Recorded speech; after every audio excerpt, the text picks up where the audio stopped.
I was raised in a Christian family. I accepted Christ as my Savior when I was in high school, but when I graduated from college, for various reasons, I stopped attending church. And for the next 20 years, I sort of took him for granted. I knew he was there in the background, but I really wasn't reading my Bible or attending church or doing any of the things that a good Christian should. So during that time, I spent the first 10 years of my career as a pharmacist in a hospital in the use of drugs and treating patients with cancer. I loved the patient care aspect of that, but after 10 years I was ready to move on, and I made a huge change, and the jobs that followed had me assisting insurance companies and health plans in using their money wisely when paying for prescription drugs.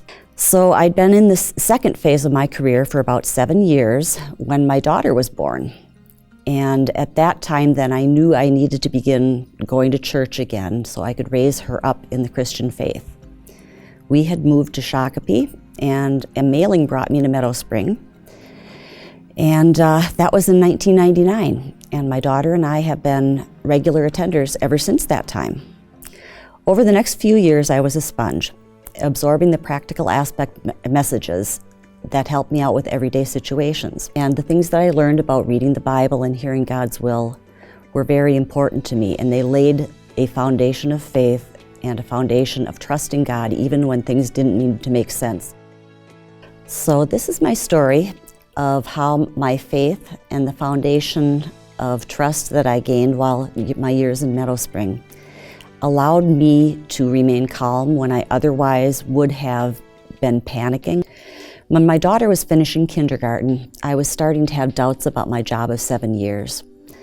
I asked God to help me decide whether or not to quit, and His answer was apparent very soon thereafter when I was laid off from that job. Now, that was a job changer for me. That was a life changer for me because I'd never been laid off before. I'd never left a job involuntarily before, and I had nothing lined up, nothing in the pipeline. I was the breadwinner for that time with my family, and I really didn't have the option of being unemployed long term.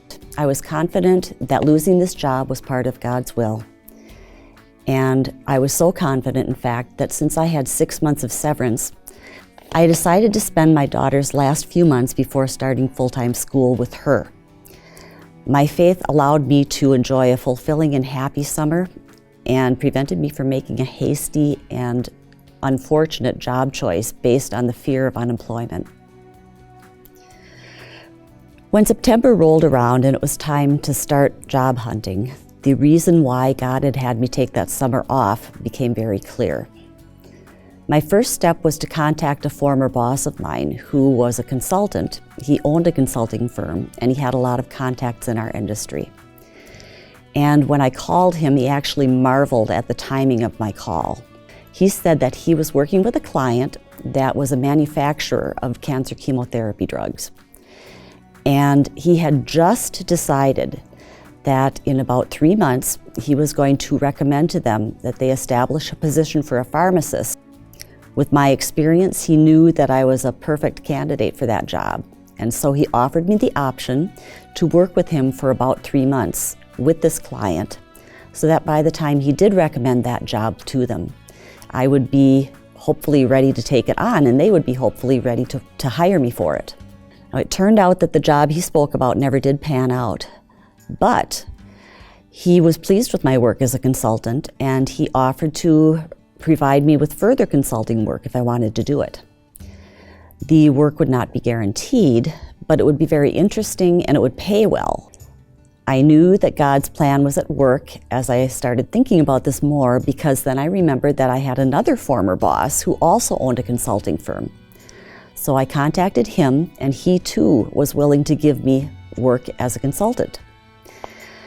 Even more miraculously, I had a third former boss who was now head of the National Comprehensive Cancer Network. So I gave him a call, and he right then had a need for a pharmacist. Well, I knew that taking on consulting as my main source of income was risky, but The fact that all 3 of these jobs were available all at this time to me was really more than a coincidence to me, and I was very confident that this was part of God's plan for me and that He was leading me to take the leap.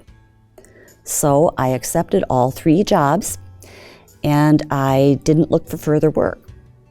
That was 10 years ago, and I never have looked for other work. I've been able to support my family for the last 10 years without a regular job at all. I think mine is truly a story of how in all things God works for the good of those who love Him. My name is Jody, and I have been attending Meadow Spring for probably 14 or 15 years. I've been on the leadership team for about 3 years, and I think the thing that I've learned over the years that's probably the most important through Meadow Spring is learning to hear God's voice, learning to see His will in everyday things that are around me all the time. Just rather than thinking of them as coincidence, they just feel like a natural part of God's will to me.